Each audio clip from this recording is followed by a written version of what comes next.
So Nightreign has been out for a few months now, and between the base content and all the updates we've gotten, I've poured more than a few hours into the game at this point. I've played through countless day and night cycles, and defeated every Nightlord, both normal and Everdark, multiple times now. So the other day, I decided to rank all the Nightlords based on my personal experiences and gameplay preferences. Fair warning in advance, this list will probably upset some people. Before we get into it here, if you enjoy content like this and want to see more, make sure you hit that like button and leave a comment down below. If this video gets, let's say 1,000 likes, I'll do another tier list for all the night bosses too. Also, this video was recorded live with my chat. I stream right here on YouTube Saturdays at 2 p.m. Eastern, so if you want to be a part of content like this, or just want to hang around for the vibes, feel free to subscribe and stick around. That's all the intro yapping out of the way. Let's get this list started. Nightreign tier list is what we're doing. We're doing all of the Nightlords. As you can see, we're doing them in order, I guess, and then we got the Everdark versions of everything except Night Aspect, because we didn't get Night Aspect yet. So basically, the way I'm doing this, chat, I'm ranking these by kind of a combination of things, because I've fought all of these both by myself, like as a solo, and then I've also fought them in groups, like every single boss on this list. So I'm gonna be ranking them based not only on how fun they are to fight in a group, but also how fun they are to fight, like, by yourself. Because there's some bosses in this list that are actually really fun to fight in a group, but if you fight them solo, it's like completely miserable. And then also there's a couple where it's the reverse. Like solo, they're actually really fun, but then when you're in a group, it becomes complete chaos. You probably already know who I'm talking about. Our tiers here, we got S tier, A tier, B tier, C tier, and then of course we have Moog tier. Anyway, we're gonna start here with Triceos, the first boss you fight in the game. He was also in the network test, and he's one of the best bosses that this game has to offer, in my opinion. So I'm gonna go ahead and put Triceos in S tier, but he's gonna be at like the bottom of S tier. Like every other S tier is gonna go ahead of him for a reason I will explain in a second. But yeah, I mean, Triceos is what a Nightreign boss should be, in my opinion. He's got his solo form where it's the three-headed dog, and you can all kind of converge on it. But what I think is really cool about this boss, and to be honest, it kind of makes your expectations for the game a little bit too high, I want to say, is when he splits up, the three different dogs can target different people in your group. I think it's cool to have a boss like that in a co-op game where like it can split the aggro and it sort of makes you not only have to work together, but also be able to survive on your own, you know? The one knock I have against it, and the reason that I'm putting it at the absolute bottom of S tier, is what Biff just said in chat, actually. When you're fighting this boss solo and he splits up into three dogs, it becomes miserable. I mean, my god, it becomes miserable. Anyway, I think that about covers Triceos, no? So, moving on. Gaping Jaw. So, we started with the best Nightreign has to offer, and now we get to the worst Nightreign has to offer.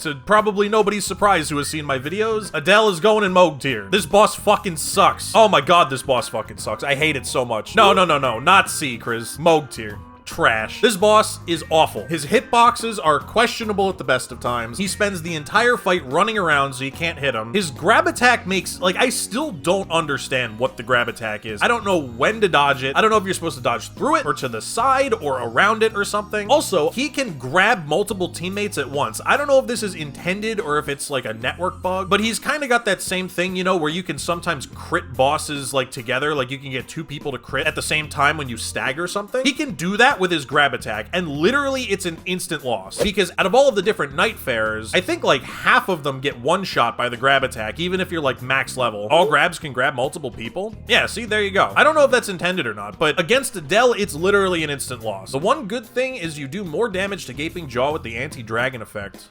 Do you really? I didn't even know that. Guys, don't worry, Moog is actually S++. Kryptix loves him so much he gave it his own tier. Buddy, you're flirting with a ban right there. That's not even, that is a borderline bannable offense, that is. Anyway, point is, I hate this boss. Also, to this day, the phase transition lags my PC. And like, I have a really good PC. I don't understand why this is the case. I don't know how they haven't fixed it. But yeah, every time he phase transitions, my game turns into a PowerPoint. I don't understand. Next boss, we have Noster. Noster is a little bit of an improvement over Adele. We'll put him in C tier. I think Noster, the idea is cool. Again, I kind of like bosses in the co-op game that make you play it like a co-op game, where there's, you know, multiple different bosses and you kind of have to strategize strategize around who's focusing what. You know, you have your Iron Eye or your Recluse or whoever targeting Noster, and then you have your Raider or your Guardian targeting Fartis. I also think it's really funny that they named the bug Fartis. Not putting Noster above Adele. I absolutely am, because the concept is really cool. The reason he's in C tier is the execution is like kind of bad. Like, especially when you're playing solo, it's so easy to just ignore the moth. You can just go hit the bug and just not care about the moth at all. Also, fire completely destroys it. But yeah, I do think it's cool that they added another double boss. I think gank bosses are where this game kind of shines as far as groups go. But like I said, I don't really think the execution is there for this one. So, moving on from Noster. The best boss is, dude, you're,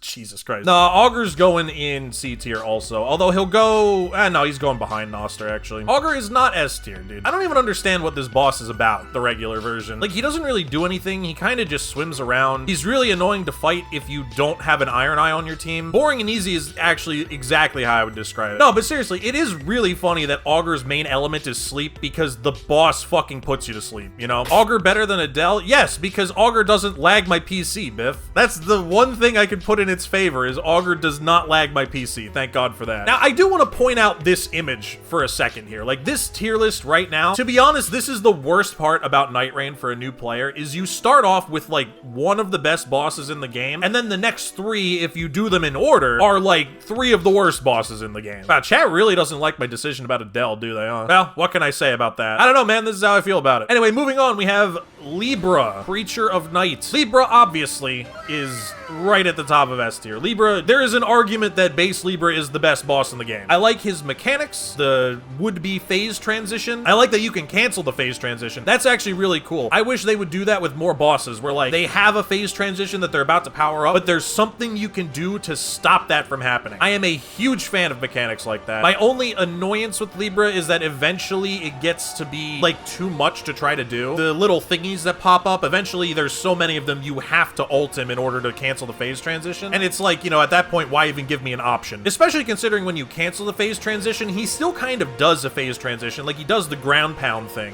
you know? And also, I just kind of like madness as a concept for, like, a boss. To be honest, with the exception of Midra, I don't think any of the bosses in base Elden Ring really utilize madness that much, do they? I don't think so. What do you mean this list inflicts madness? This is, like, objectively correct right here. Unfortunately, there isn't enough madness weapons. That's true. They did buff the drop rate of madness weapons, but yeah, I mean, there's only like 2. So yeah, Equilibrious Beast, S tier, absolute top of S tier. In fact, now that I'm thinking about it, I feel like there's only 1 or 2 bosses that are even going to be able to top him for that. Anyway, next up we have Fulgore. My man Fulgore. Fulgore's going in S tier also, but he's going behind Libra. He's going behind Libra. This is another one where I really think that this is just a well-designed boss. I like his moveset. I like how straightforward he is. I mean, he's got a couple of mechanics here and there that are a bit tricky, and the charges are kind of strange to dodge at times, but I do think that Fulgore is, once again, one of the better designed bosses in this game. The only knock that I really have against him is that he kind of feels more like just a regular Elden Ring boss. With Libra, the chaos of the fight sort of plays in with what I was talking about with Triceos, where it feels like you're supposed to be fighting him with multiple people, which is cool. But, like, you could stick Fulgore in an Elden Ring boss arena and it would not feel out of place. You know what I mean? And he is really fun to fight solo, which is another one. Libra's also fun to fight solo, but I think Fulgore is the probably most fun solo matchup, really. Next up, we have Caligo, who I have actually changed my mind on Caligo a little bit. There was a time when I think, like, I really didn't like Caligo and I probably would have put him in Moog tier, but I've fought him more since then and sort of figured out some of the mechanics, so I'm gonna put him in, like, B tier. I think he's alright. He's a dragon boss, so, like, those are usually hit or miss anyway. He's definitely one of the better dragon bosses I've fought. Caligo at B at best just because he's pretty. It is pretty. The fight is a spectacle. I really like it, especially when, like, when he freezes the ceiling and makes it all fall down on top of you. That's really cool. But I also think that there's a lot of mechanics about the fight that just aren't fun. Like, he's got too many AoEs around him where you're punished for standing under him and hitting him, which it's like, okay, then how am I supposed to hit him? You know, like, I have to keep running away and running back, and then, you know, I get to hit him a little bit and then I have to run away again. But yeah, I mean, I'll put him in B tier. He's fine. Regular Caligo is Moog tier for you. It's a spectacle of a fight, but just obnoxious. I mean, yeah, I can get why it'd be so annoying. Especially when I fought him for the first time, I really didn't like this boss. He's sort of grown on me as I figured him out, if that makes sense. Anyway, now we've got the big boy, Mr. Night Aspect. Now, this is gonna be slightly controversial here, but I'm actually only gonna put him in A tier. People aren't gonna like that. There's some people who think Night Aspect is the best boss in the game. I disagree. The reason I don't don't like Night Aspect nearly as much is depending on like elemental affinities and such, because he gets different elements depending on like, I don't know, is it random, I guess? But yeah, a lot of the difficulty of the fight comes down to RNG, and also I feel like there's no strategy to it. You just dodge the ground explosions and then it's just a regular boss fight. Second phase is annoying. It's just weird. Like, I never really know what I'm doing. I've fought Night Aspect so many times, and I really still don't exactly understand what I'm supposed to be doing in phase 2. I just sit there and hit him and hope he doesn't kill me before I kill him. That's really it. Hailster with Executor is peak? Probably. I don't play Executor though, really. Yeah, he's at like the peak of A tier, because I do think that the 1v1 aspect is quite good. Like, when he's just attacking you with his swords, I actually think it's really cool, and I think it's a good fight, but the problem is a lot of the fight's not that. And also, it is a spectacle when he makes like the world explode and he splits the hole in reality or whatever. Like, that looks really cool, but the actual attack itself I feel like is kind of lame. The Wraith calling bell makes Night Aspect a joke. Does it really? That is actually news to me. But yeah, Night Aspect in A tier. Moving right along. Now we're getting into the Everdark bosses. As far as the Everdark bosses go, I have them here in release order. I don't know if I should... Nah, I'm not gonna... Yeah, I'll do them in release order, whatever. Release order is probably fine, right? So starting with Enhanced Adele. Enhanced Gaping Jaw. Yeah, you're going to Moog tier 2, buddy. He's going to Moog tier, chat. I'm sorry. Everdark Adele fucking sucks. Garbage Everdark boss in Moog. Hell yeah, Carthy knows what's up. Hell yeah. This boss is trash. Everything that I said was wrong with regular Adele is also wrong with Enhanced Adele, and there's more. That tornado attack is so stupid. I don't care that there's jump thingies to get you over it. Like, he traps you in a little location with him, and you can't do anything about it. It's a complete pain. Also, I do kind of think it's hilarious that standing in Adele's storm does more damage than standing in the actual storm in Nightreign. Like, does that seem weird to anybody else? Also, performance issue, once again. I don't understand why. Like I said, I have a very high-end PC over here, and Enhanced Adele just destroys my game every time I fight it. Maybe he is the storm? Is Adele the storm that is approaching? Was it him all along? Point being, Enhanced Adele sucks. He actually sucks more than regular Adele. I would rather fight regular Adele. Now we have Peak.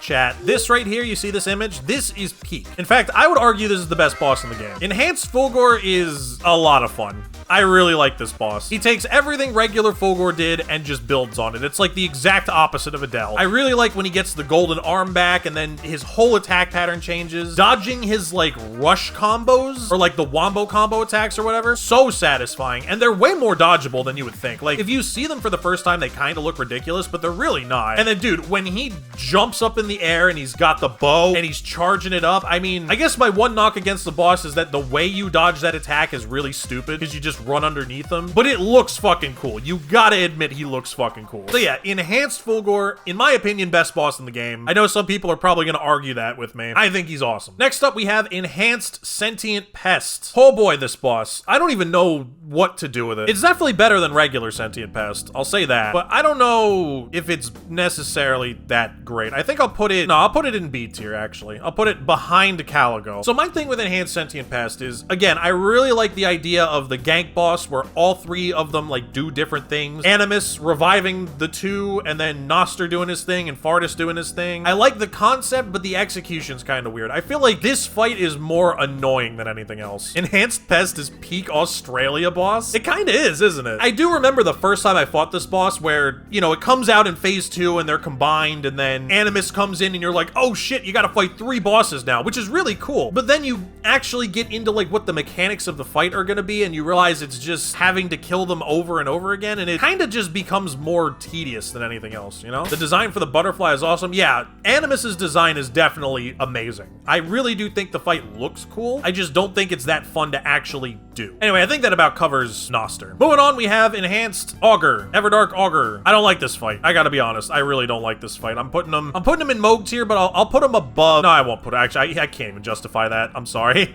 I can't even justify that. No, he's at the bottom of Moog tier. This is the worst boss in the game. Now, to be fair to From Software, I get what they were trying to do. Because typically, throughout the history of the Souls games, Demon Souls, Dark Souls 3, the Storm Ruler fights are usually pretty cool. They're gimmicky, but they're pretty cool. But it just kind of falls flat in a game like this, because when you spend 2 whole days of the day-night cycle in like the main part of Nightreign, building up your character, getting a build together, getting passives together, you know, trying to make yourself as powerful as possible impossible to go into the boss, and then you just have all of that completely go away because you're gonna be using a Storm Ruler to fight it. I don't know, I just feel like it kind of defeats the purpose of the game a little bit, you know? On top of that, I also think it takes way too long. Like, it takes way too many hits to kill the fucking thing. There's too many situations where you can't hit it. Like I said, I appreciate FromSoft trying to do something different with this one and trying to sort of bring in the Storm Ruler thing, because the whole point of this game is, you know, bringing in stuff from different places. But at the same time, I think it just kind of falls flat, you know? Doesn't make sense for gimmick fights to exist in Nightreign. Yeah, exactly. Like, again, you spend the whole 2 days getting your build together, ready to go to face the Nightlord, only for it to literally not matter. All right. Moving on, we have Everdark Caligo. I'm gonna put Everdark Caligo a tier behind regular Caligo, because it's basically the same fight, which, to be honest, is kind of disappointing. I get that in Phase 2, he gets the armor thing, like, he gets all the armor, and you have to break his parts to stagger him and all that good stuff, but, like, other than that, the fight is basically the same. In fact, it's actually worse, because they removed some of his cool attacks, like where he makes the ceiling explode. That doesn't exist. Yeah, exactly, Squim. It really was just kind of disappointing. Like, I was hoping for an enhanced dragon fight, like something super epic, and instead it's just the same exact thing with a new mechanic. So yeah, on the whole, I mean, Everdark Caligo, meh, I guess. Kind of meh. Middle of B tier, it's fine, I guess. Like, I don't hate it. I think it's okay. But, like, if given a choice between what I want to fight, I'm picking one of these, you know? Or even regular Caligo. I'd rather fight regular Caligo. You think Everdark Caligo is easier than base? That's a fair point. Like, I don't think that's necessarily incorrect. Anyway, now we're gonna get to Everdark Libra. This one is gonna ruffle some feathers, I think. Because if you've seen the comment section on my Everdark Libra video, people really don't like this boss. People really don't like this boss. I think for Everdark Libra, I'm gonna put him S tier, but I'm gonna put him behind Fulgore because, and I'll tell you why, chat. This is going back to what I said at the beginning. If you fight this boss by yourself, it's really fun. Now, I know I have since learned that when you fight this boss in a group, especially if you're in a group of 3, it becomes complete chaos, which is kind of the point when you think about it. But I totally understand when you fight this boss in a group, it just gets out of control so fast. But I will say, when you're fighting it solo, it's really fun. His phase transition's really cool. The way he looks in Phase 2 is really cool. As much as I wish that there was a little bit more variety in the ads that he summons, I do think it's cool that they have different builds. Because I remember when I fought him for the first time, I think I had like weird RNG or something like that, because he summoned a raider with my exact same build, and I was like, oh, that's kind of lame. He just summons another version of you. But that's not true. He summons a raider or a whoever you're playing with a random build that like kind of makes sense for them. I actually think that's really nice. Why is it bad to fight with teammates? Because he'll summon like 6 people. And now we are rounding things off with Everdark Sovereign Tricephalos. Everdark Sovereign Tricephalos, once again, I mean, I already said Tricephalos is some of the best that this game has to offer, and I think that this boss in particular really does like build on that. I'm gonna put him all the way up here, but behind Fulgore, because I really do think Enhanced Fulgore is the best boss in the game, but Tricephalos is definitely a close second. I think that the way that they enhance this boss is kind of perfect for what the Everdark Sovereigns are supposed to be. I like all the new moves, but I also think it's fair. Like, it doesn't get completely ridiculous like how Libra can, depending on what happens. It still has that same like vibe of the first fight, where when it splits up, if you're in a group, you have to kind of tackle it individually. You can't just converge on the boss and like bully it, because there's more of you than there are of that. Everdark Tricephalos, 100% peak. I would say very close second to Fulgore for being the best boss in the game. And that's it, chat. This right here is my tier list for all of the Nightlords in Elden Ring Nightreign and the Everdark versions. I don't know how we all feel about this necessarily, but, you know, it works. Tier list is A+ tier? Hell yeah. Only thing you disagree with is Adele and Moog tier. I mean, I get that some people like the boss. I don't know. I've never once enjoyed fighting Adele, like, ever. I don't think I've had fun a single time fighting that boss. So yeah, that's about it for the tier list. I hope you guys enjoyed this little excursion. It's something different, right? You know, this is not usually what I do. Also, I just realized I had my chat cropped the wrong way for that entire thing. Oh well. And there we go, boys. Nightreign tier list, pretty good and done. Some of you may take issue with these rankings, but consider also that I don't give a fuck. But hey, before you go, if you did enjoy this video and you want to see more like it, definitely make sure you hit that like button. And if you're new or you haven't yet, subscribe to the channel. I always appreciate the support. That's about it. I'll see you guys in the next one.